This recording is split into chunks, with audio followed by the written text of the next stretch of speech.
I'm going to give two lectures this afternoon. The first one I'm going to talk about the fantastic Roman site of Leptis Magna in Libya. And in the 2000s I went to Leptis 5 times, leading tours, when I was leading tours to Libya and Tunisia.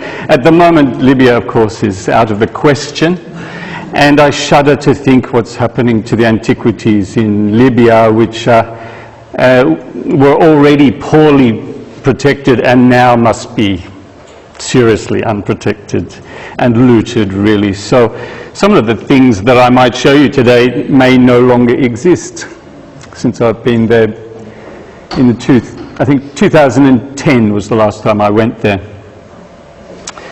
It's a stunning site. It has a long history, and we'll talk about and set the scene of Leptis Magna.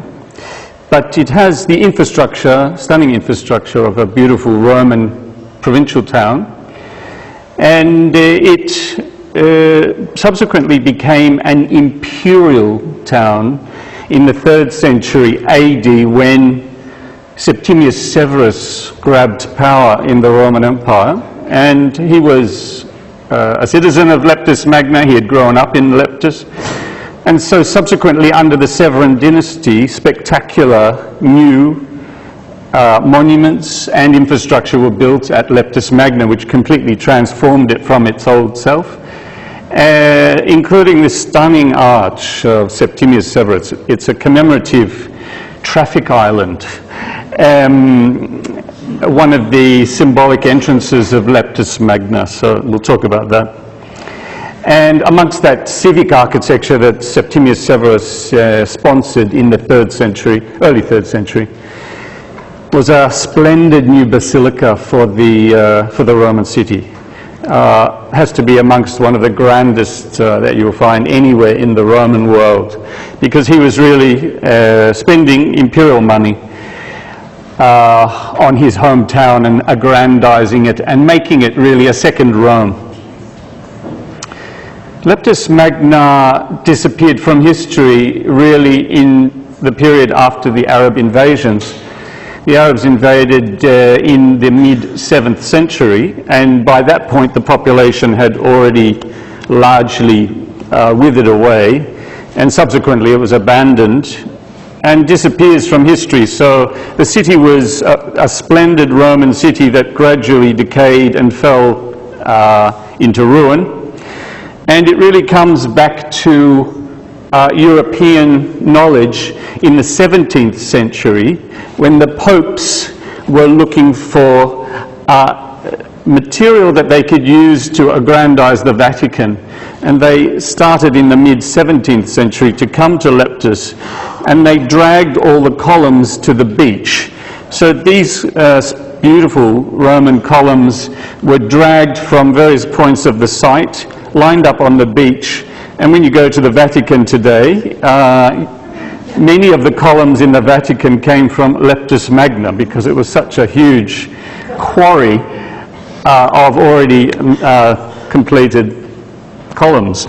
So today when you walk around at Leptis Magna, you can see some evidence of the Vatican's mining of the ruins. So Leptis Magna lies in western Libya, not that far, I guess, from the Tunisian frontier. It's part of a region called Tripolitania. Western Libya was dominated in antiquity by 3 cities. So these were Leptis, Oeya, which subsequently became Tripoli, and Sabratha. They were the 3 main cities on the coast. We don't have a laser pointer, do we, Nora? So those, I think I can probably do something. No, it's too difficult. You can see that pointer, but so Sabratha, Tripoli, and Leptis were the 3 cities of the province, the 3 metropolises, if you like, and so that gave its name of 3 city district, the Tripolitana region.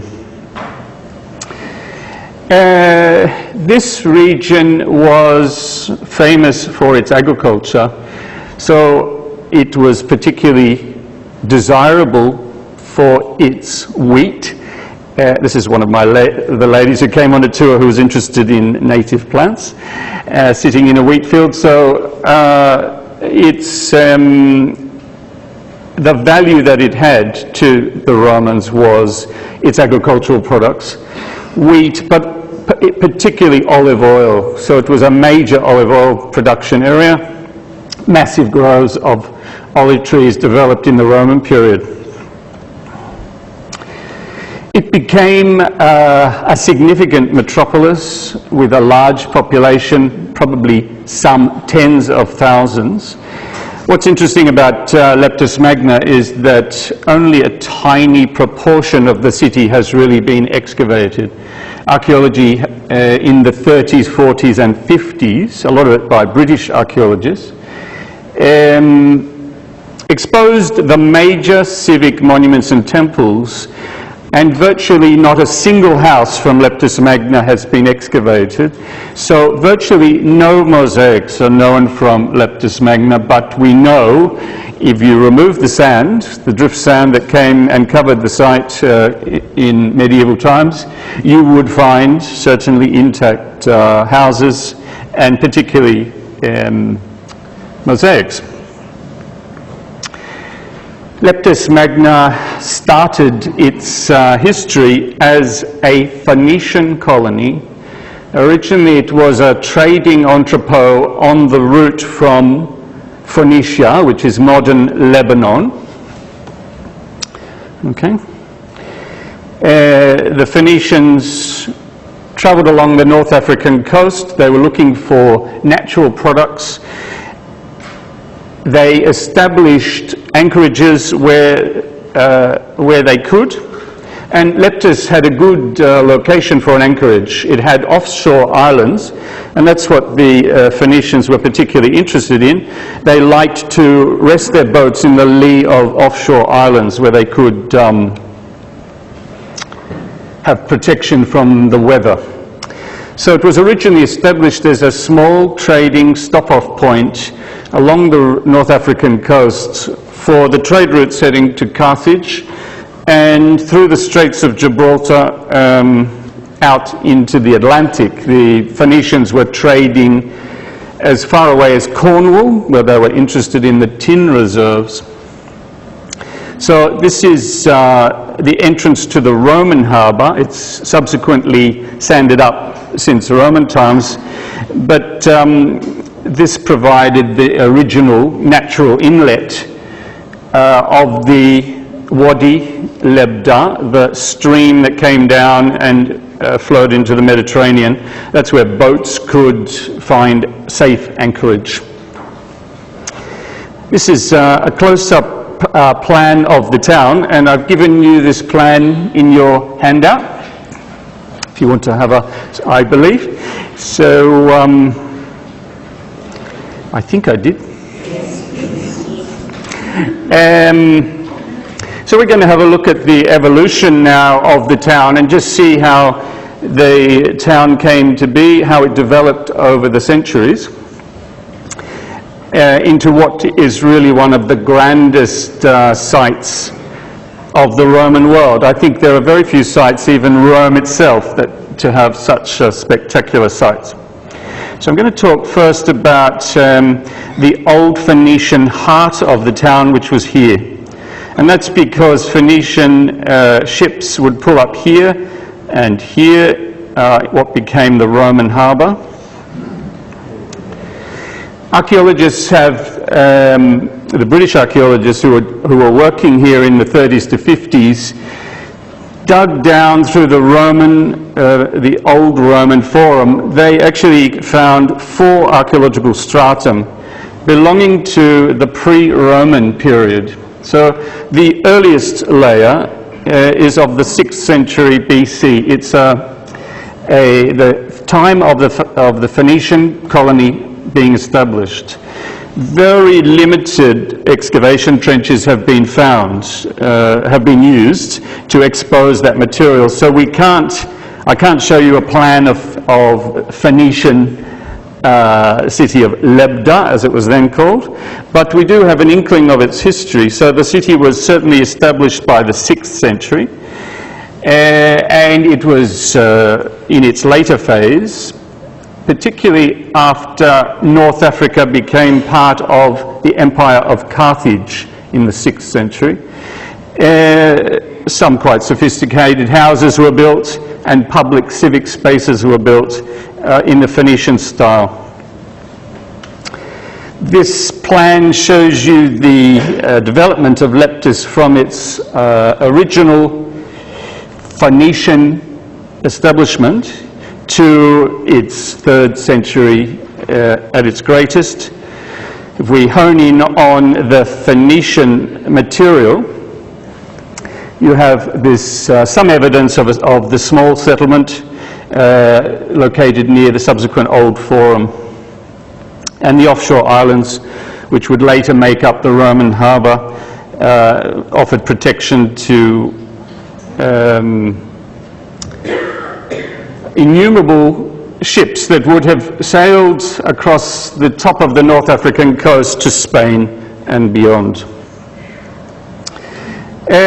Lebda was a Phoenician colony, and they spoke a Semitic language, Phoenician.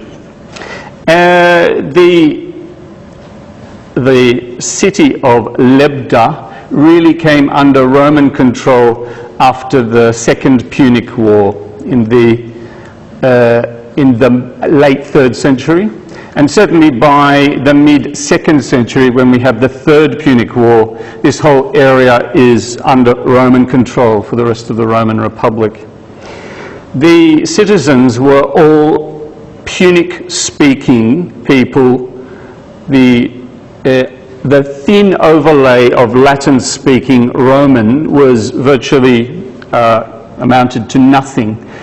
And it's quite amazing, there's plenty of evidence to indicate that the population of Leptis Magna continued to be Phoenician right through until the 3rd or 4th century AD, long after the city had been incorporated into the Roman Empire and become part of the provinces of North Africa, province of Tripolitana.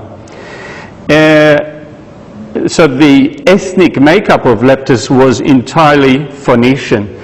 All of the deities that were worshipped, the administrative positions in the city remained Punic, Phoenician.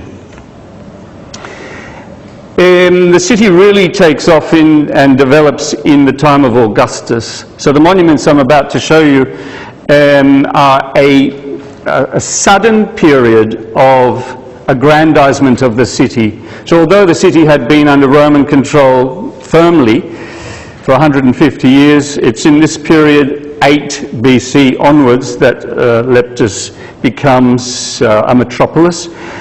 This is the Macellum, the marketplace of Leptis. It's the shopping centre. It lies here. It was a formal marketplace. There must have been, down by the harbour, of course, plenty of informal markets, but this was, if you like, the Westfields of Leptis Magna. And an inscription on the south face of the market tells us who built it. Most of these grand civic buildings were not built by the administration. They're not built by the council of Leptis, because the council of Leptis has very little money. It was in the nature of the Roman provincial administration that the councils have access to virtually no money. It was private benefaction that enabled the aggrandizement of the city. People built with a view to impressing people and having their name writ large so that they could win the council elections. In this case, nothing really changes. This shopping centre, the Macellum, was built by a person called Annibal Tapropinus Rufus. And we can say with some certainty that he was a wealthy merchant, probably involved in the olive oil and grain trade. And what's interesting about him is that his name is Punic, but he's taken on the trinomial system of the Roman world. So he's got a praenomen, nomen, and cognomen. So he's using his traditional Phoenician Punic names, Annabel, Tapapinas. His cognomen tells us something about him. What do you think it might? What do you think it might mean? Red, yeah. So he's probably red-haired.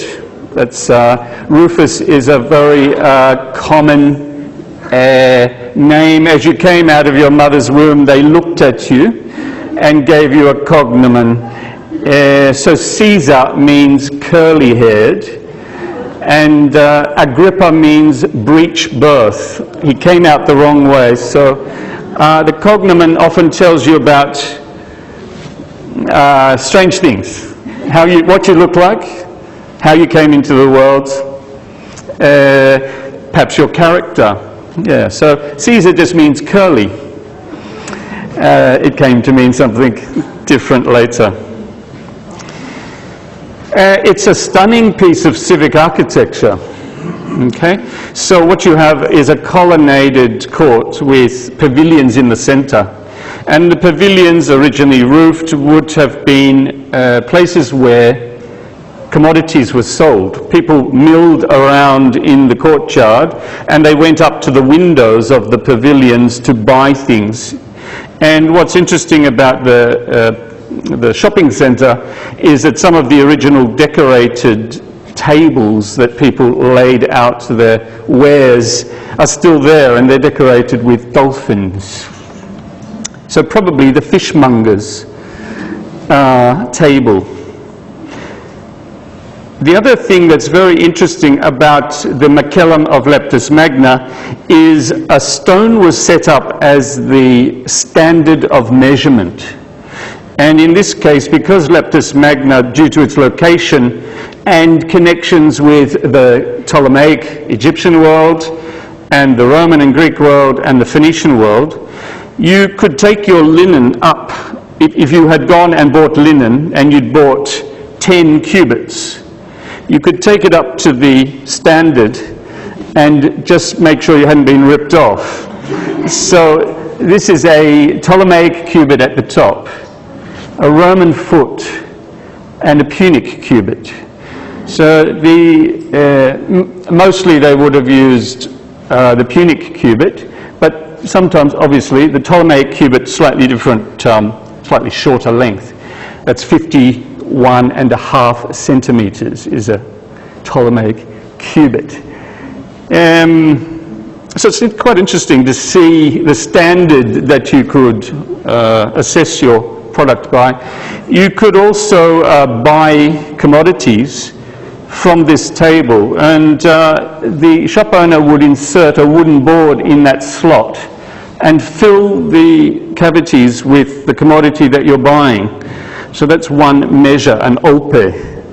And then he would take the wooden board out and the commodity would fall into a bucket.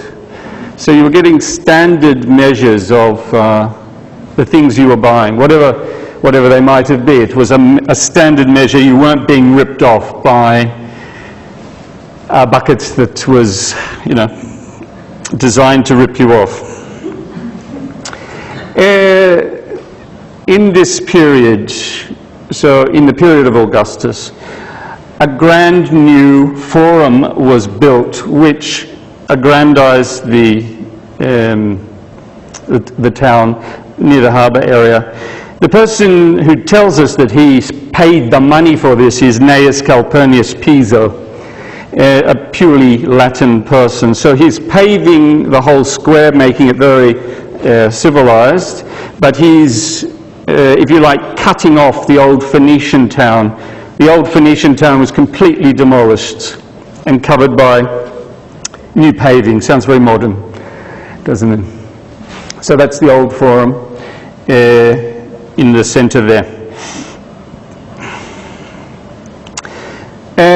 a series of quite grand structures were built around the edge, and they clearly had been replacing the earlier structures that had existed in the town. They aggrandized those structures. So they included places of worship at the bottom for the main deities of the Punic world.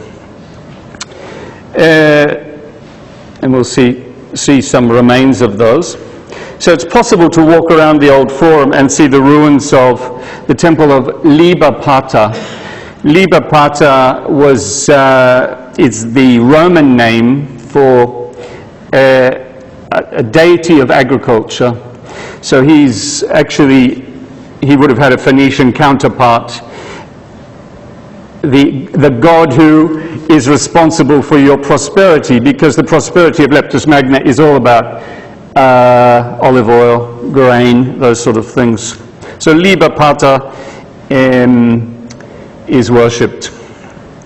In addition to that, we have this fantastic inscription which is still in situ in the forum, and it gives the names of the dedicatees of the Temple of Augustus.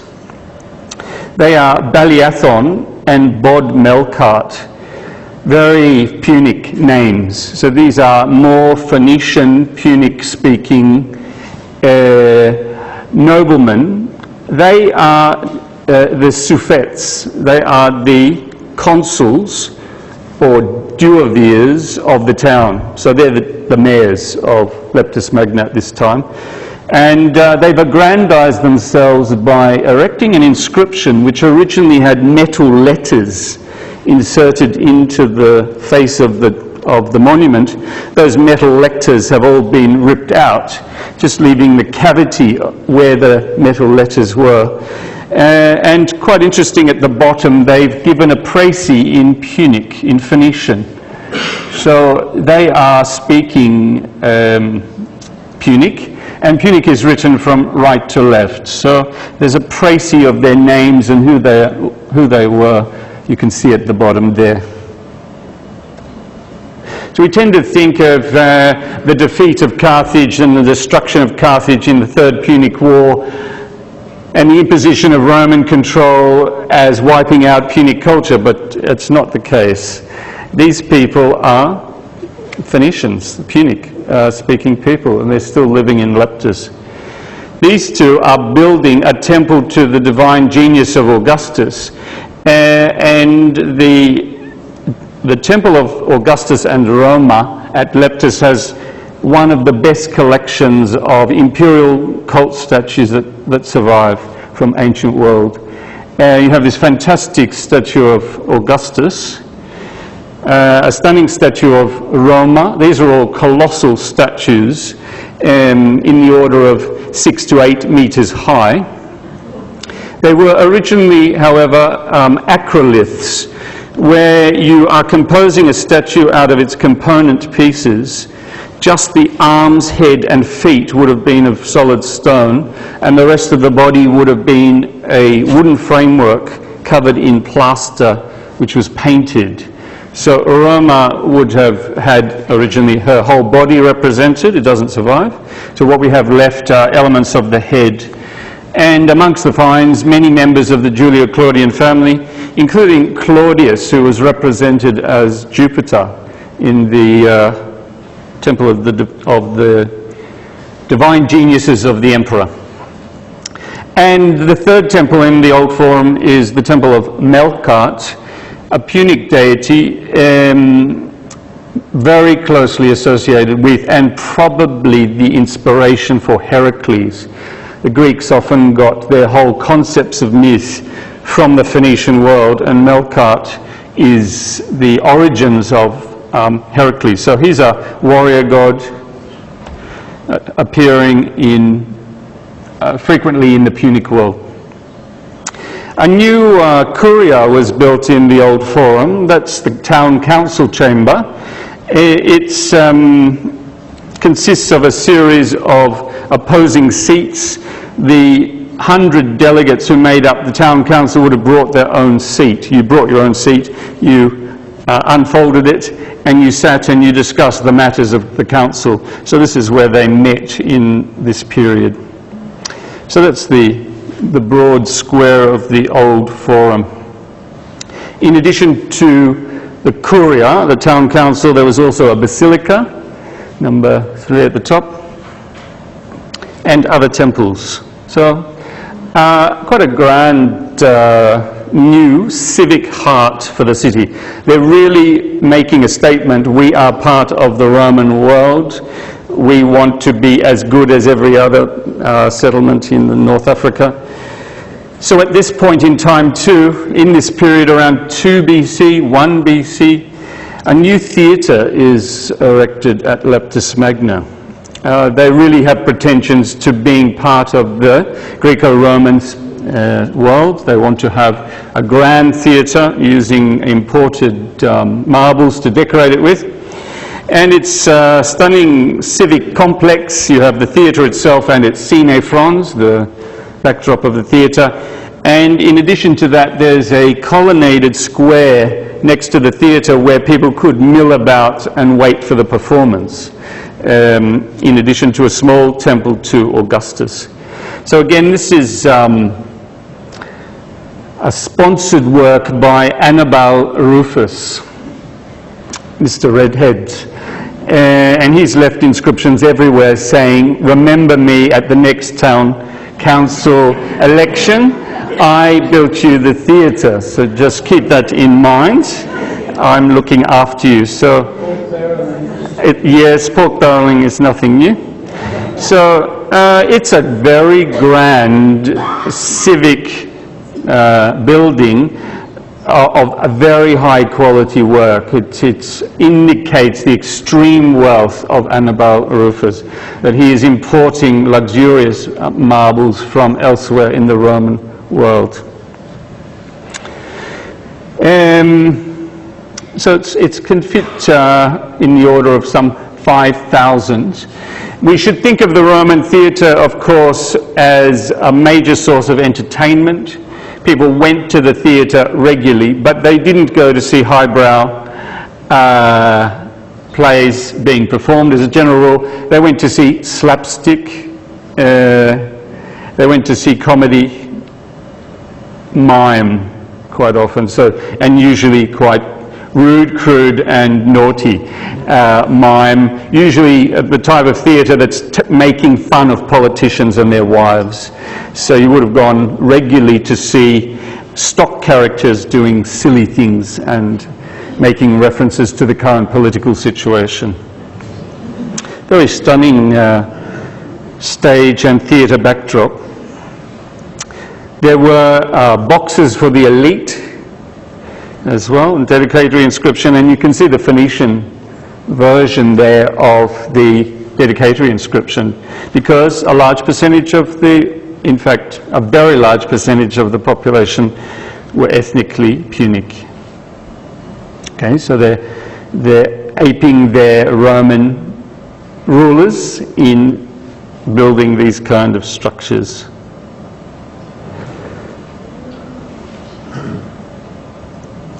Very grand. Only one level of the sine frons survives, but originally there would have been a second one. And this is the civic square behind the theatre where people could mill. It's made of very high quality material, and it has a shrine of the Augustan deities in the centre. This one. So you can make an offering to Augustus. Another wealthy Phoenician-speaking businessman has paid for a new chalkidicum. Chalkidicums are known from elsewhere in the Roman world. We hear of them at other major Roman sites, and we think that they are linen markets where cloth can be purchased. So this is a grand Kmart or something along those lines.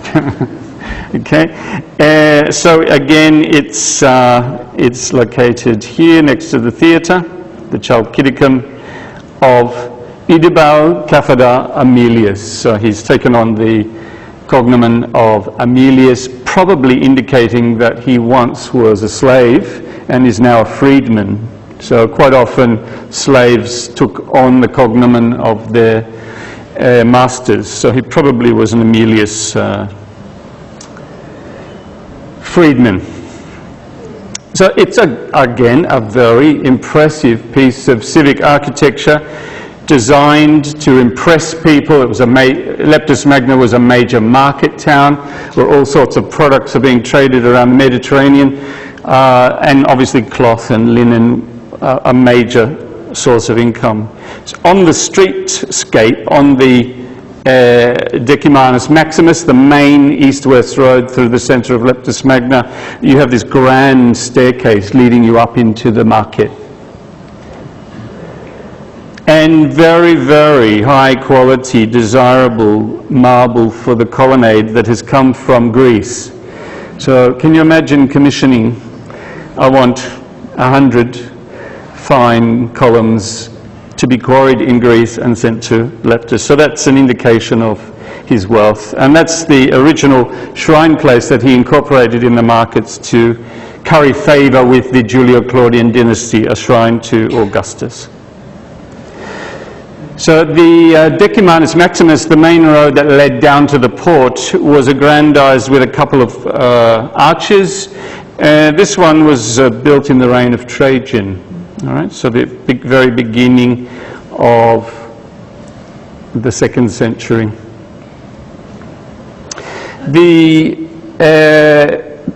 Many of the houses of Leptis Magna, when you walk around Leptis Magna, it's quite interesting because you're actually seeing the external wall of the house, but no one has excavated the interior.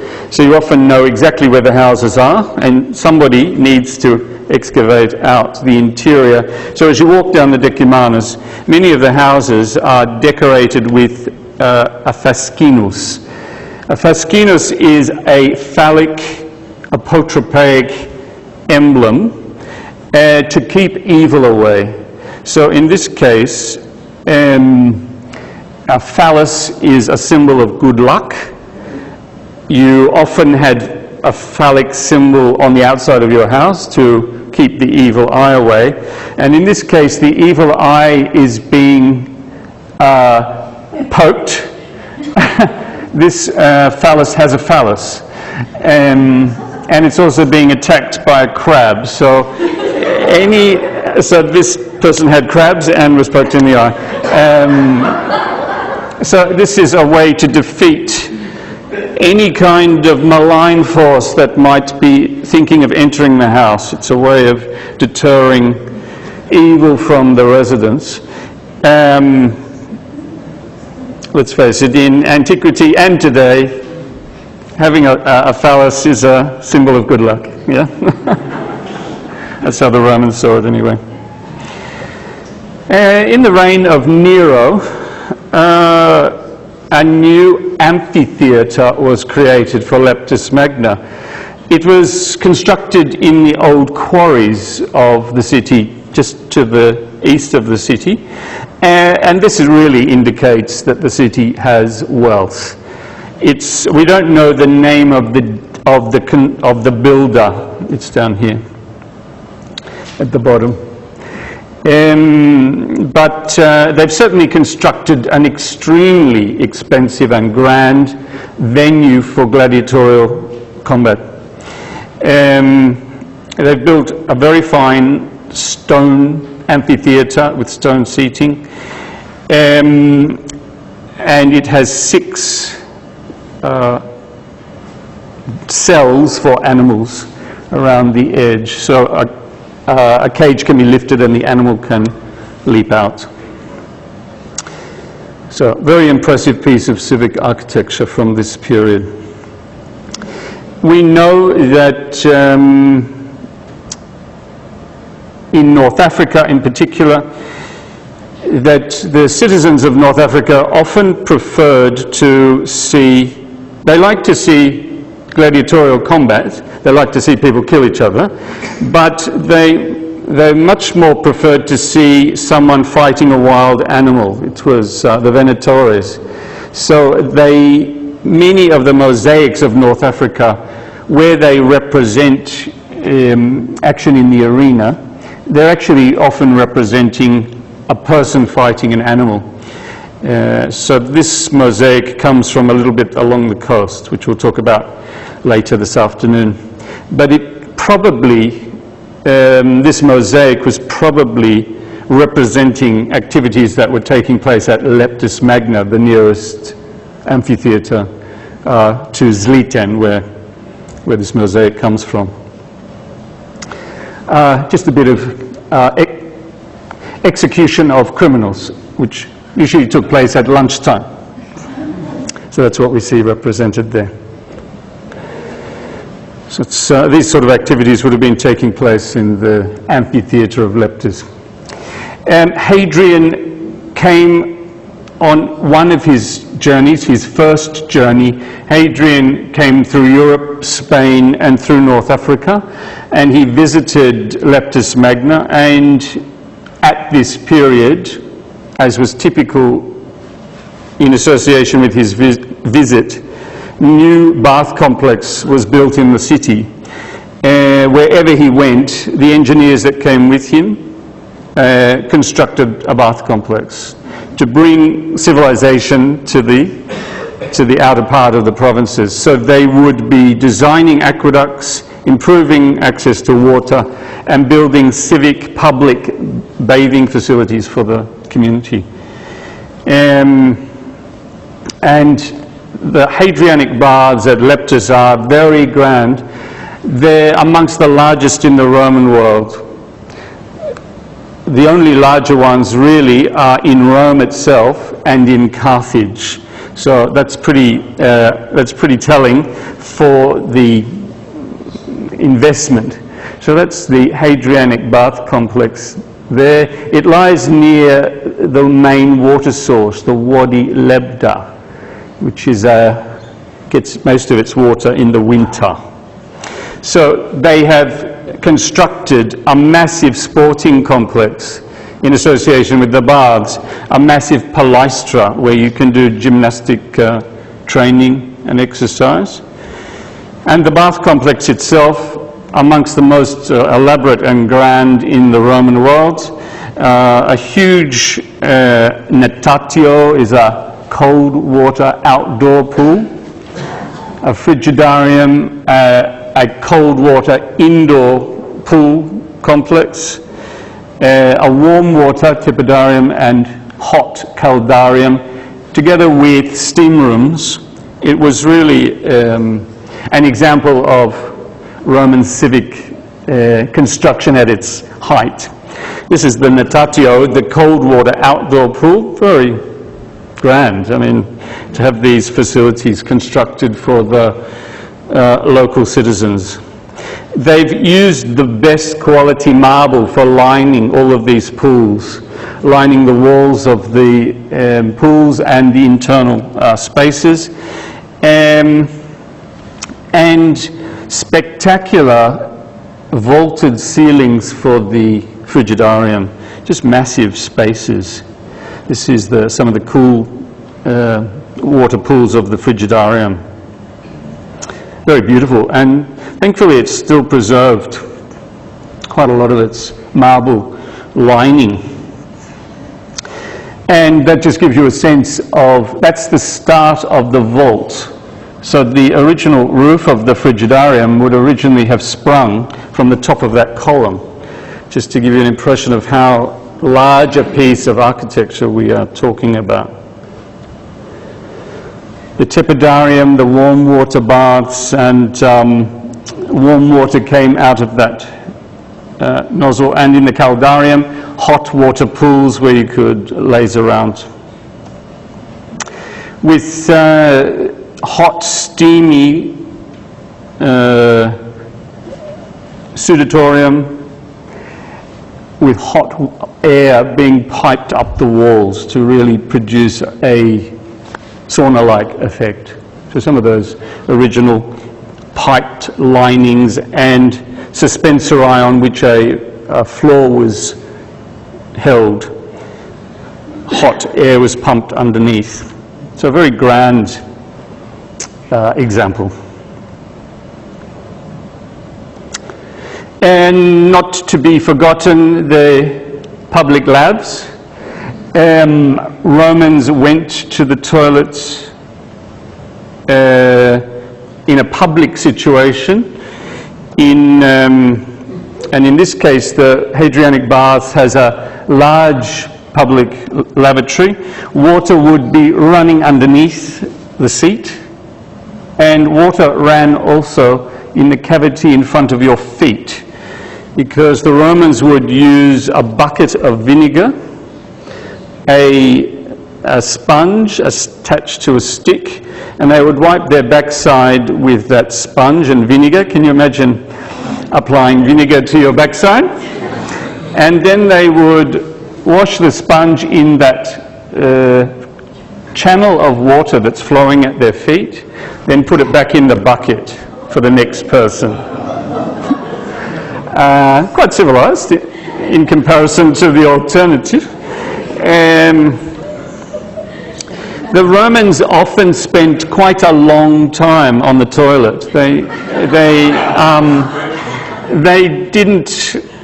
weren't overly concerned about, getting in quickly and out quickly, because you would spend quite a lot of time on the lav talking to your fellow citizens. How much did you pay for wheat last week?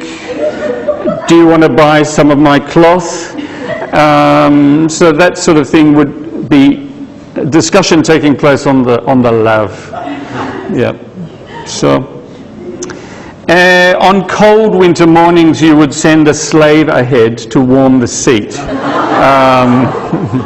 So you'd send someone ahead to grab a good spot, because you wanted to be near the town mayor, so you knew the mayor liked that place, so you could grab a spot and you would settle in and wait for him to arrive. So it's a little bit like paying for access to the Lord Mayor or the Premier, but in this case it all took place in the country club.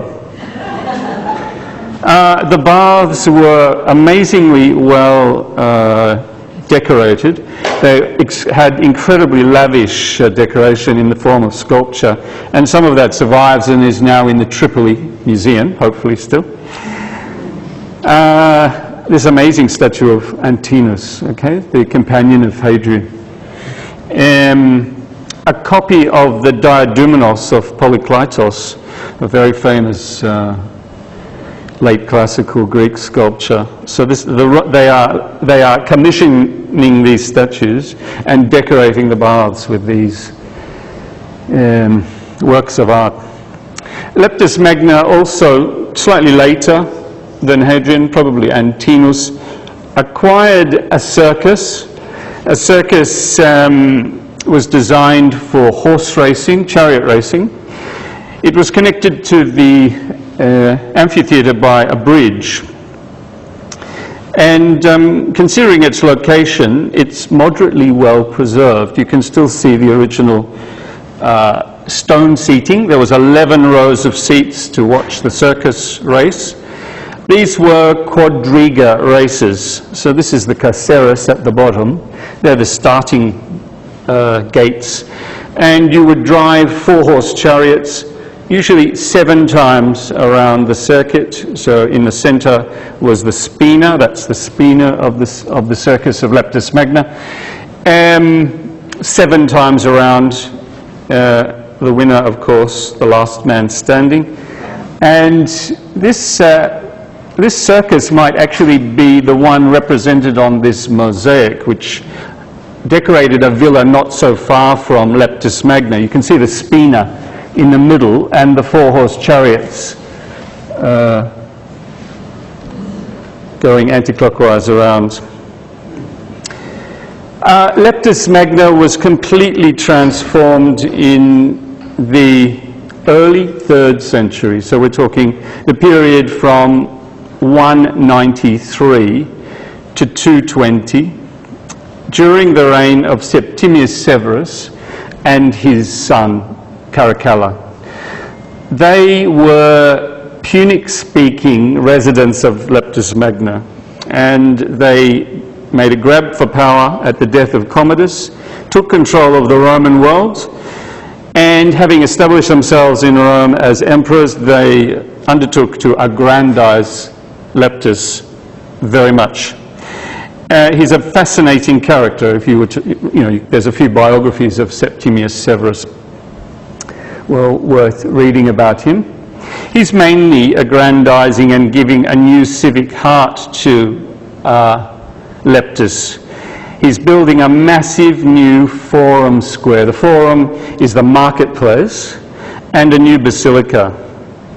The basilica, of course, is not a place of religion in the Roman world. What was a basilica used for in the Roman world? Meeting place. A general meeting place, but it had a more specific function in the Roman world. Law. So it's the courthouse. And we'll see this was a particularly grand public civic courthouse. One of the visits of Septimius Severus to Leptis produced this unbelievable commemorative monument. Really quite an impressive piece of pointless architecture, because it literally is a traffic island. You have to go around it when you're walking or driving. So it's just a monument to him and his family. Remarkable degree of decoration, just the complexity of the decoration. The major relief scenes have been replaced by plaster casts on the monument, which has been reconstructed.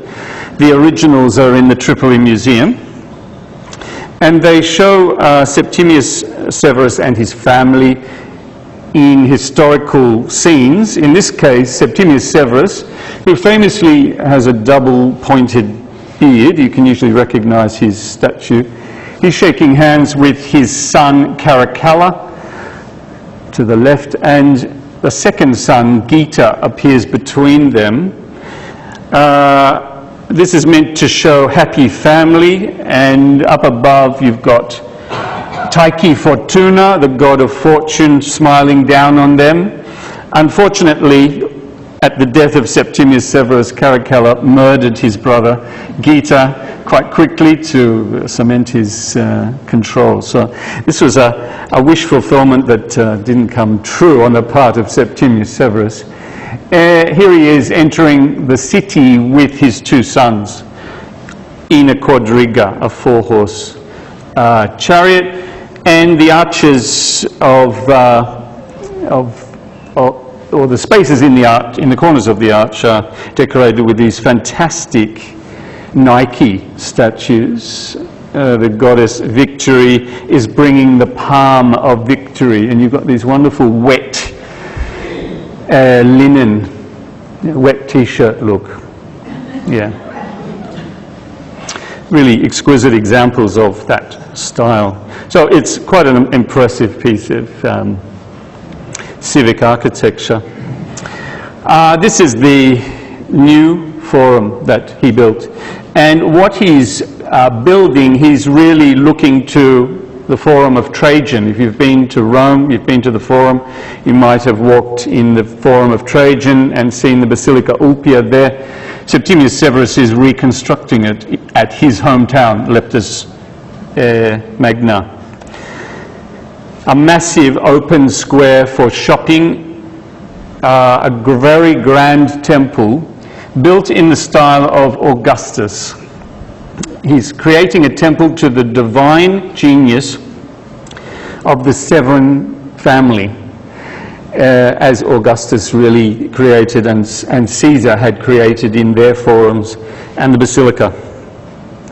It's a huge complex, vastly expensive, and originally decorated with untold numbers of statues that stood on these plinths. So it must have been incredibly lavish. The arcades around the outside were decorated with Medusa heads.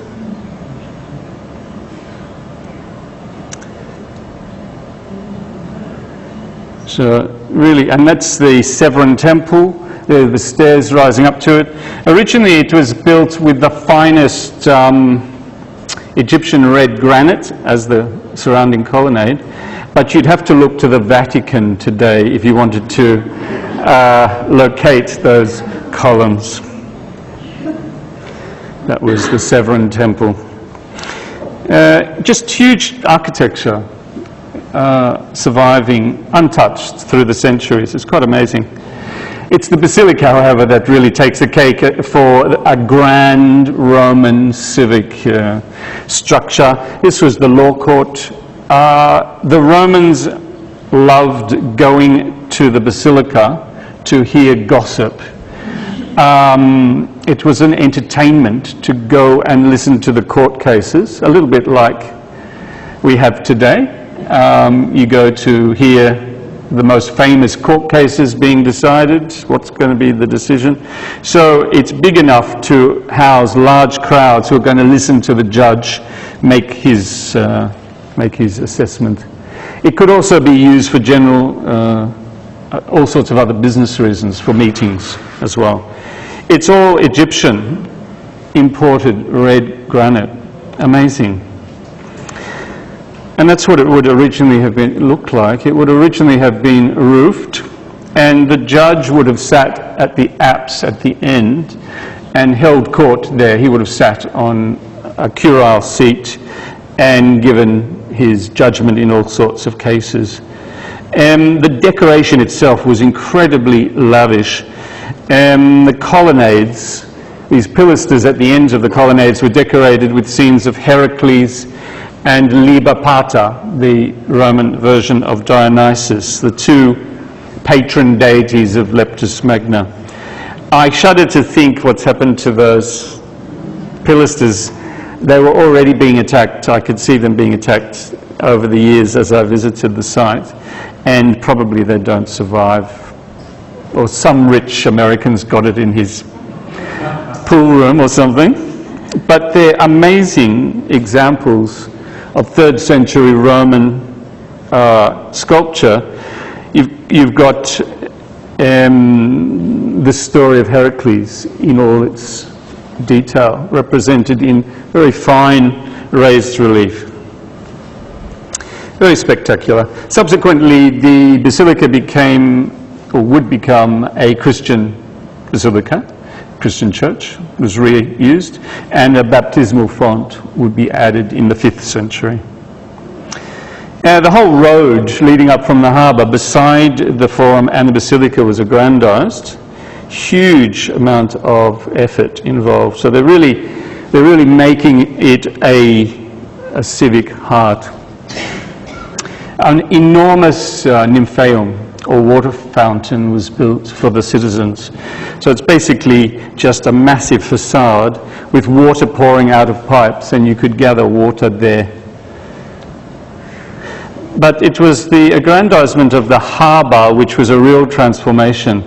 The engineers of the Roman world transformed what had been quite a simple harbour at Leptis into a very grand one, and there are few harbours, Roman period harbours, so well preserved as Leptis Magna. If you just add water to the left, you are looking at the warehouses along the edge of the harbour.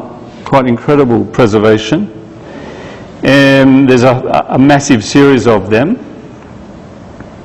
And you can actually see the rings where wooden posts were inserted to which the ships were tied. So you have the whole harbour is basically preserved intact. At the end of the point, so that's where you would descend to enter your ship. So this was one of the major ports of the Roman world. On the north or west side of the entrance to the harbour, a lighthouse rose about 35 metres high, and its foundations and lower parts are still there. So it was an exceedingly grand building. It's just collapsed and fallen into the sea, but it's all preserved. You can see where it's tumbled down. So that's where the boats would have rested, in the harbour of Leptis Magna. Those projecting structures are where the wooden posts were inserted to tie your ship to, and above you have the warehouses. One last monument to look at before we have a much needed coffee break. The hunting baths, a late period bath complex in the suburbs. This area is just covered with sand and has huge areas of housing that have not really properly been excavated. They've just been able to trace the tops of the walls, indicating the size of the houses. It would be wonderful to dig there. So this was a much smaller suburban bath complex for a much smaller number of people. It has the main elements of the bath complex. It's basically intact. It largely got covered with sand and was preserved. And the interior is decorated with these wonderful frescoes, 3rd century frescoes showing activities taking place in the arena, in the amphitheatre. So you have the venatores hunting. Really, that doesn't exist in many places, that kind of 3rd century fresco. So it's a stunning preservation of what would have been quite widespread. It survives only because of the isolated nature of Leptis Magna. Leptis goes into a decline in the 4th century, particularly after a massive earthquake took place in 365. So a catastrophic earthquake affected the whole of the North African coast, did a lot of damage, and in fact the whole of Africa sunk down into the Mediterranean, which is why the old royal port and temples of Alexandria are underwater today. So much of Leptis lurched down and disappeared under the water. So it would be preserved, but the city itself was badly damaged, like all the cities of Roman North Africa. In the aftermath, there are repeated and ongoing incursions by nomadic people from the interior. The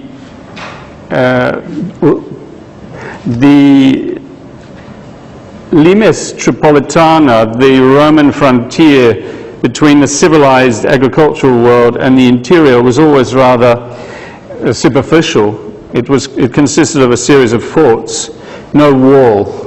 And in this period, in a period of economic collapse and uncertainty and civil war, it was possible for the Asturian tribesmen of the late 4th century to attack Leptis. A lot of it was damaged and a lot of people moved away. So that's the frontier. The Asturi are able to raid and damage the city. Late Roman walls were built, and later on in Byzantine times, an inner part of the city was in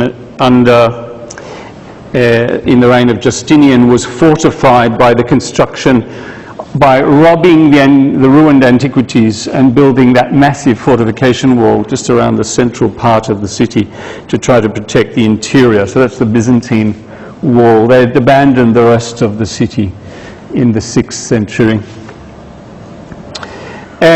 Some churches are preserved from this period, the Byzantine period, 6th century, but gradually Leptis was in serious decline. When the Arabs arrived, it was abandoned. So the Arabs are arriving in 642, and they're not interested in this city. It doesn't play a part in the future Arab rule of North Africa. They choose Owaya, which became Tripoli, as their main base. Leptis had lost its economic function, slowly molded away. And what we have preserved today is one of the grandest Roman cities ever built anywhere in the Roman Empire. I hope you have enjoyed hearing about Leptis Magna.